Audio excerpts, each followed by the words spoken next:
안녕하세요. 조일교 파트너입니다. 한 3주 만에 뵙는 것 같습니다. 자, 오늘 제가 좀 설명드릴 거는 제목부터 보면 종목 차별화 심화 장세 이렇게 들어와 있잖아요. 어우, 지겨워. 한 3, 4월 달까지는 소형주 장세가 가면서 괜찮았는데 정확하게 한 5월 중순부터 시작해서 6월 말까지는 굉장히 지수 많이 올라갔는데 굉장히 좀 지저분한 시장이잖아요. 그죠? 그래서 가는 종목만 계속 가고 또 못 가는 종목 계속 못 가고 이러다 보니까 종목 차별화가 심화될 거다라는 얘기를 제가 계속 나와서 하고 있는데요. 좀 죄송하지만 7월 한 달도 이걸 좀 경험하셔야 될 것 같아요. 그래서 7월 달에도 이런 장세가 계속 나올 것 같다는 생각을 하고 있고요. 그럼 그렇게 된 이유가 뭐냐를 보면 일단 소비자 물가지수 나왔잖아요. 5% 나왔는데 계속 사상 최고치를 돌파하고 있는데 시장금리 보세요. 오히려 이거 6월 10일 날 발표했거든요. 발표한 날 훅 떨어졌다가 지금 올라오고 있잖아요. 근데 1.5예요.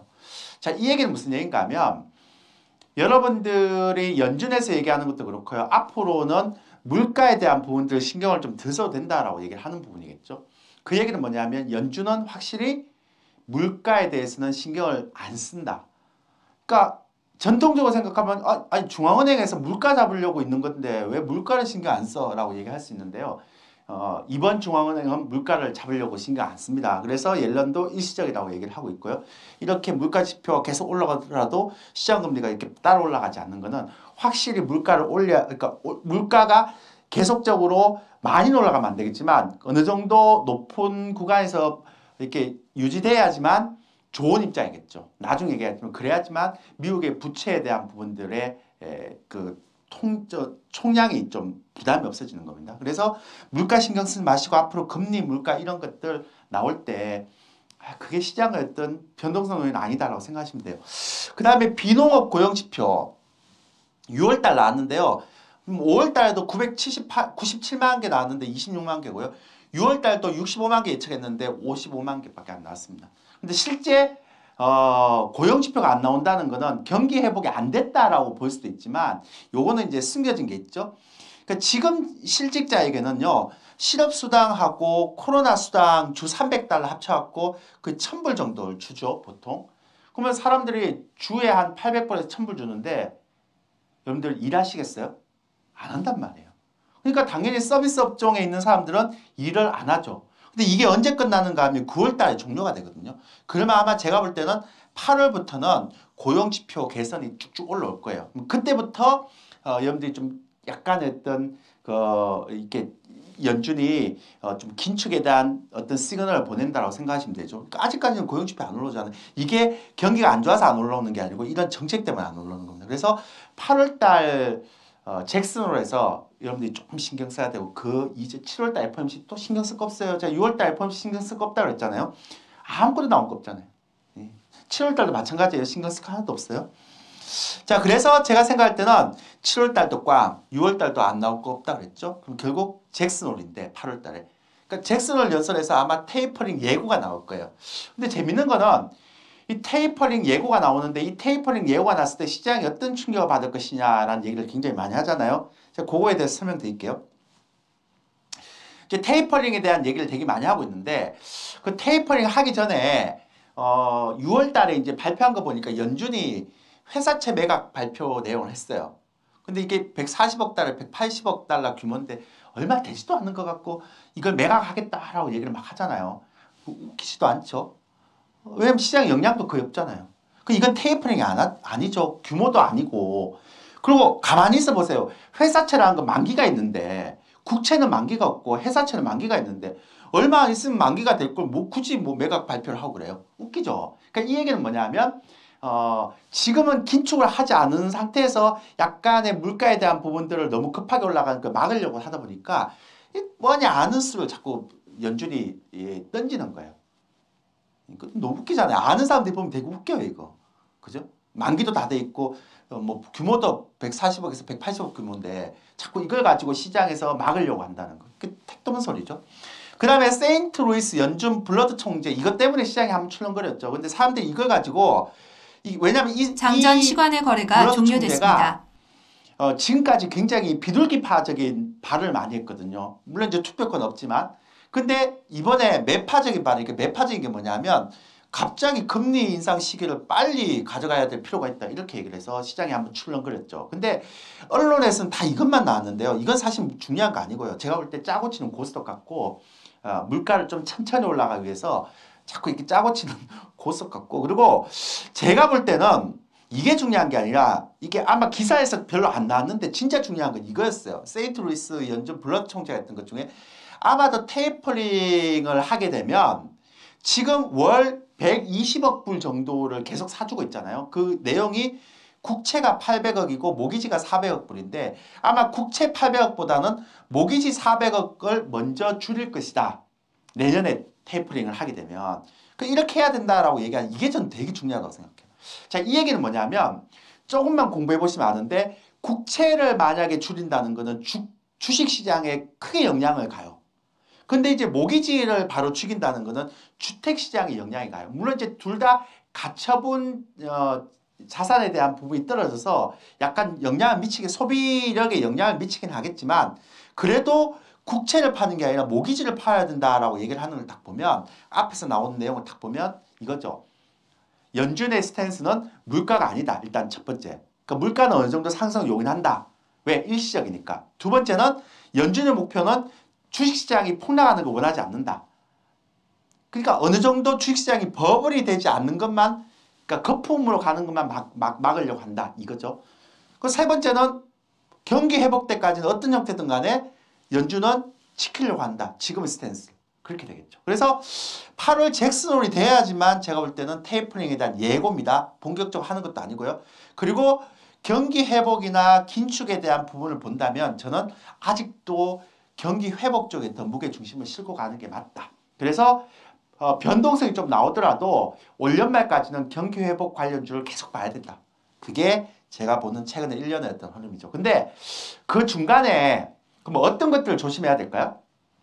그러니까 시장에서 변동성이 좀 꽤 그나마 뭐 한 300포인트, 200포인트 정도 변동성이 나올 수 있는 요소를 보면 제가 볼 때 한번 찾아봐도 두 개밖에 없어요. 첫 번째는 미국의 법인세 인상. 그러면 누가 이렇게 물어볼 거예요.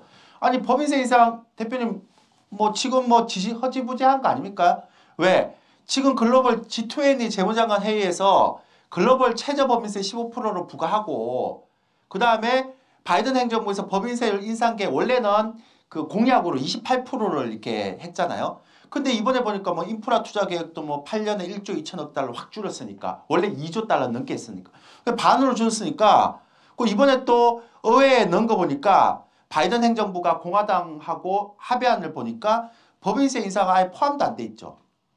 그래서 제가 볼 때 28% 안 될 것 같은데요. 막 21% 될 것 같은데요. 그러면 뭐 21% 되면 다행이죠. 근데 혹시라도 28%나 25% 되면 이때는 약간 충격이 있을 수 있어요. 그럼 법인세 말고 뭐가 있느냐? 제가 볼 때는 법인세보다 이게 더 중요할 것 같거든요. 이게 뭐냐면 미국의 부채 한도 유예가 된 거죠. 그러니까 2019년도 8월에서 2021년도 7월 30일, 예, 다음 달 30일 날 미국의 부채 한도가 유예가 됩니다. 그러니까 이때까지 유예시켜 놓은 게 이제 끝나는 거죠. 원래는 트럼프 때 유예가 됐는데 그걸 한 차례 더 연기를 시켰던 거죠. 그래서 부채 한도를 정액할 것인지 아니면 유예 기간을 연장할 것인지 둘 다 의회에서 결정하는 건데 지금 공화당이 만만치 않잖아요. 바이든 행정부 막 이렇게 경계하고 있고. 그래서 요거 둘 다 해줘야 돼요. 근데 지금 6월 20일 기준에 부채가 어떻게 되는가 하면 28조 3천억이에요. 근데 부채 한도는 22조니까 한 6조 3천억이 지금 오버된 거잖아요. 그럼 만약에 이 7월 30일까지 유예가 되거나 연장이 안 되면 미국에서 지금 국채 발행해서 인프라 투자하려고 그러고 경기 회복하려는 거 다 못해요, 지금. 그리고 세수를 정지시켜야 돼. 왜?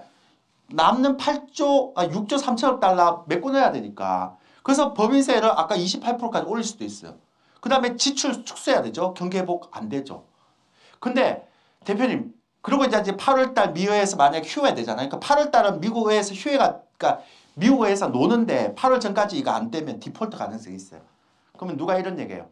대표님, 설마 디폴트 안 되잖아요. 맨날 이러다가 결국은 합의되거나 뭐 유예되거나 이렇게 하잖아요. 저도 그렇게 생각해요. 근데 문제는 매번 그럴 때마다 항상 노이즈가 됐단 말이에요.